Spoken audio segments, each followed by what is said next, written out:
In this video, I'm going to show you how you can easily find all devices signed into your Apple ID.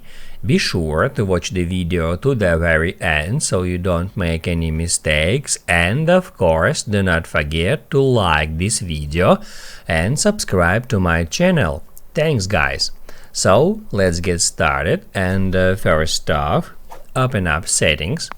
Then at the very top, tap at your name to open up your Apple ID, and that's where you can find all devices signed into your Apple ID towards the bottom of that page.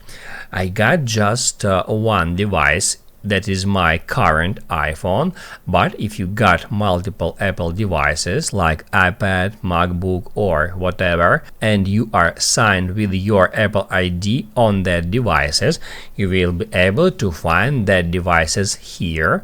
From here you can also get into any of that device, and if you want, let's say you sold your old iPhone but it is still showing here, from here you will be able to remove that device.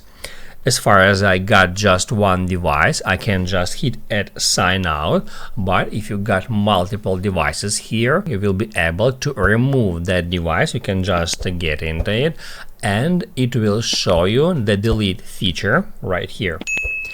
Now you can write down in the comments below if you have any questions about the tutorial. Hit the like button if you like that video, and see you in the next one.